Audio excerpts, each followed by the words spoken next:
Hi, it's Dorothy Guining with Scrapbooking Quebec. Today I'm here for the Scrapbook Nerd online shop, and my challenge is to create a fall-themed layout using material from the Maggie Holmes Garden Party collection, which has a definite spring-summer vibe to it.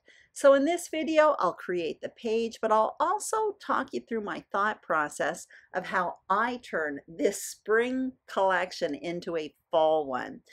So here's what I've selected for today's project. And to my surprise, with all the neutrals and B-sides in this collection, I was able to make it work for fall photos quite easily, I must say.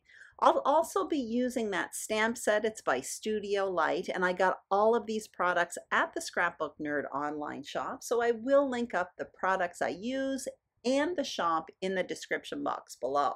Now on my desk, the first thing I want to show you is what I have left from this garden party collection because it's really springy and cheerful. And I used tons of this collection, so there's a lot more to it than what you see. So for this fall themed challenge, I went through what I had left and I pulled out anything that was neutral, and I found that it went really well with my fall photos. That's me in the woods taking photos this fall. In advance, I started preparing a frame style foundation with 3 sheets of paper. I did gut that wood grain paper, but I'm keeping that white paper that goes on top separate for the time being because I'm going to want to work with it a bit later on. I'm showing you the ephemera pieces that I've selected. Again, I went through the ephemera pack from what I had left of it, and I selected all the neutrals, so grays, whites, blacks, gold. Same thing for this cut apart sheet. I'm showing you the baggie because I had cut that apart a long time ago, and it really is colorful. But if you look at it, there's one of the 2 cut apart sheets. If you look at it, there are full of neutrals within all of those colors. I'm also showing you some scraps of paper here because my plan, because this is going to be a fall layout, is to cut out some leaves. So that is a die set from Elizabeth Craft Designs. I'll be using the leaves from it. And that is the stamp set I mentioned earlier. It's going to be part of my background paper. Anyway, I'll talk more about those tools throughout the process.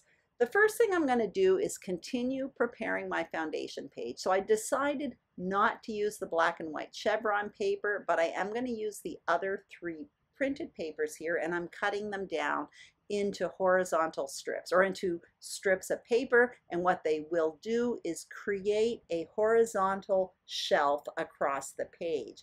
I'm putting measurements for what I'm doing on the screen, but really what's important here is that these strips of paper are different sizes to create a layered look.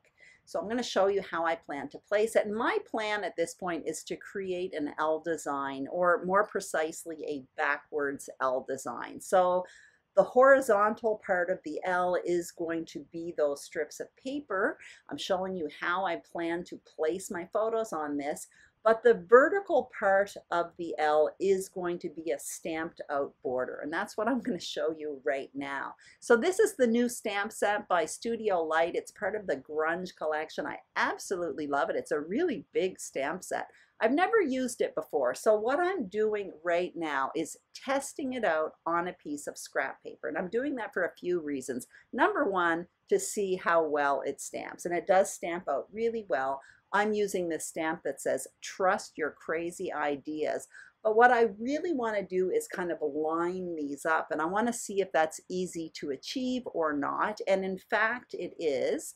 And another thing I want to do is I want to cut this out and place it on my foundation page before I actually commit and stamp on the foundation page, because I want to see if I like it or not. This is kind of a different look for me, and I don't want to muck up my foundation page. So what you're going to see me do is kind of place it on the paper here just to give me an idea if I like it. Now, I do like it. It's very different for me, but I'm also dying to use this stamp set that's new to me. I find it really fun. So I decide, what the heck, I'm going to commit, and I am going to adhere. I'm going to stamp on my foundation page. My foundation page, by the way, is the Simple Stories Color Vibe paper. One side is wood grain. The flip side is the line paper, which is what I'm using. I could have easily used white cardstock here, but when I started this project, I thought I would be doing my journaling directly on the page. It turns out I'm not. I still like the look, but I guess what I'm saying here is you could easily do what I'm doing here with just plain white cardstock. So now I have that stamped. You can see I have my border placed. It's not adhered. And before adhering, I do want to apply a bit of ink. So this is VersaFine Clair ink. It's called Morning Mist. It's like a dark smoky gray. And it's the ink color I like to use when I ink the edges of my paper. It's kind of blackish, but it's not quite so harsh. But the ink I use to stamp out Trust Your Crazy Ideas, that also was VersaFine Clair, but it was their black ink. And it really does a nice crisp black on a stamped image. So those are basically my two favorite colored inks, or the two inks that I use the most often, I guess one could say. So now you see I'm adhering my foundation page together. I put that white paper on top of the frame, and now I'm adhering this layered horizontal border on the page. You can see also there's a big gap in that stamped border, and that's because I knew I would be covering it up with the photos and the paper. Now I have my Big Shot out and I'm punching out some of these leaves. So this is one of two new floral die sets from Elizabeth Craft Designs, and what I'm doing is punching out leaves. I'm using the different squares in that gingham type paper. Again, that's from another Maggie Holmes collection from the Marigold collection, and that gold paper is from Tim Holtz. And if you look at that gold paper, those dies actually emboss on it, and it looks absolutely fabulous on that metallic cardstock. I'm just inking up the leaves, not the metallic ones, but all the paper ones, again with that Morning Mist gray ink. So all around me, I have a bunch of embellishments right now. I'm showing you my leaves, and because I punched out the leaves in those different blocks, it gave me a bunch of different colors. I also have the metallic leaves. I just showed you a pile of ephemera. Again, it's all the neutrals that I've selected. Same thing here for the cut apart sheets. And those cameras actually came from the Maggie Holmes Marigold collection as well. Those two collections work really well together. And by the way, they're both available at the Scrapbook Nerd also. I have the sticker sheet from the Garden Party collection and some wax paper, and I have a pile of alphas and titles here from my stash. I'm not quite sure at this point what I'm going to do for a title, or if I'm going to have a title or not. At this point in my head, I'm thinking maybe that stamped out border will serve as my title. So I'm placing my photos, and now I want to start creating embellishment clusters. So what you just saw me do was place a large ephemera piece, which almost looks like a picture, behind that mushroom photo, which is what I was taking a photo of in these photos. So I like that look. I'm creating a cluster there in the bottom right. I started with a larger ephemera piece, came in with a cut apart sheet, which essentially will serve as my journaling box.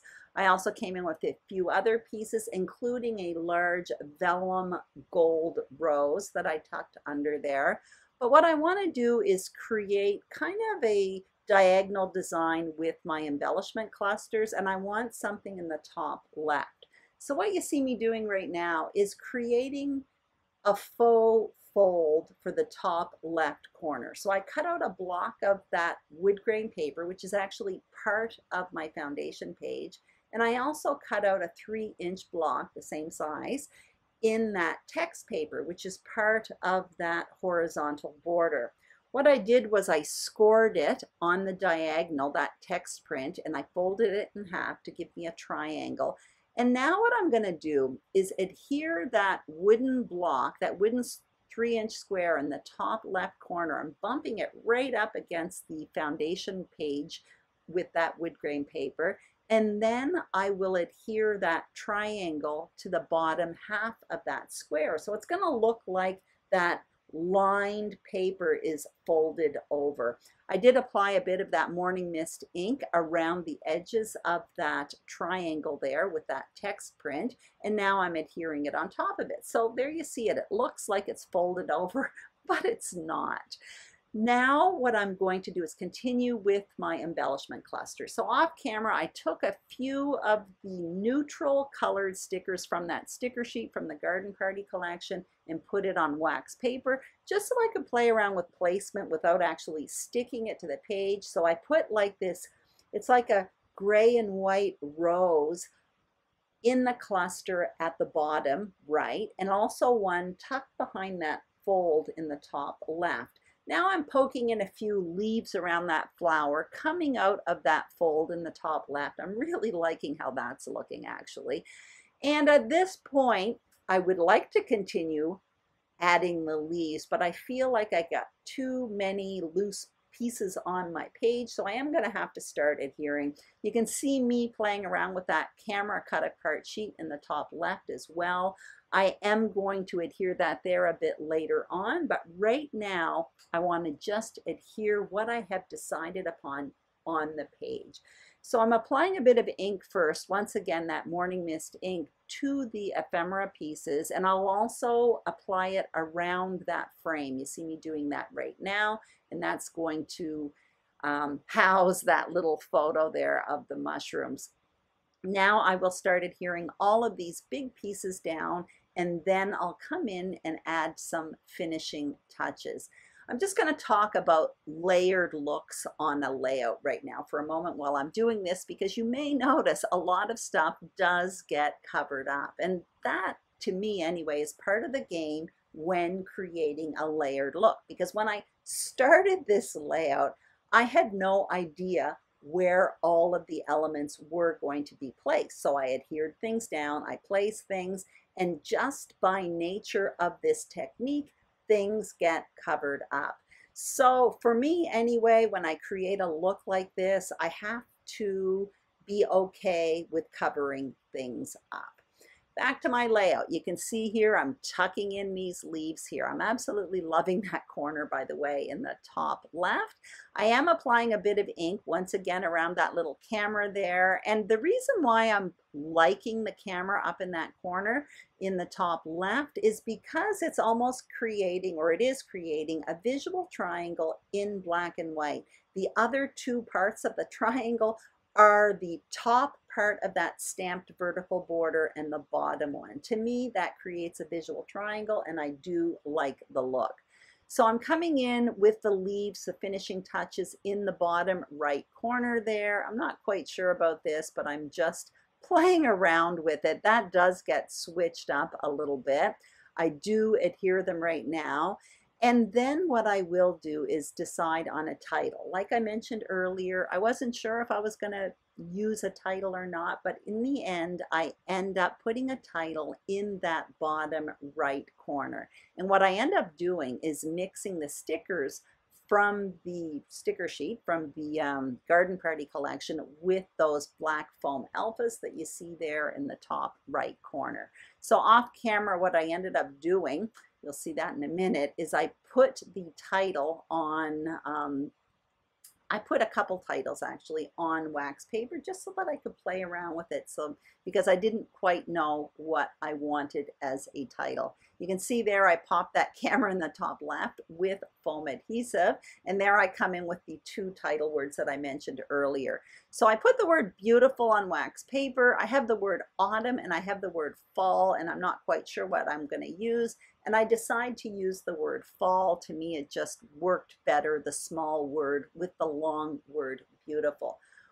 I adhere all of this down, but what I end up not liking about it, if you look at the word beautiful, it kind of overlaps a rose sticker that I put underneath the journaling box, and then the journaling box is a little bit up, and I find it kind of confusing. And I also find that that sticker underneath of the rose is kind of useless because it's mostly covered up. So what I ended up doing, luckily the word beautiful came off easily. I removed that. I removed the rose sticker. I moved down the journaling box, so now the word beautiful overlaps the journaling box and I can see the word beautiful better. And I ended up putting the rose sticker above the journaling box, and then I just kind of added a few more leaves there coming out from underneath the word beautiful. And I'm happier with that. To me, the title looks a little less confusing. So all I did off camera is add a bit of journaling, and I did add one tiny gold punched out circle to the middle of the camera that you see in the top left. So that was it. So I just want to review my process of how I took this spring collection and turned it into a fall layout. Basically what I did for me is I looked for all the neutrals, and that wasn't tough because Maggie Holmes collections really are full of them. I ended up using the paper, the stickers, the ephemera, and the cut aparts, and they all worked. To finish up, I did add some punched out leaves to the clusters. So this beefed up the clusters, but it also reinforced the fall theme. So that was it. Anyway, I hope you enjoyed this video. If you did, please give it a thumbs up. If you haven't subscribed to the Scrapbook Nerd YouTube channel, we would be absolutely thrilled if you did. The same thing for my channel, Scrapbooking Quebec. Don't forget to check out the shop. There are tons of fun products you'll find there. Thank you so much for watching, and I'll see you soon on YouTube. Bye-bye.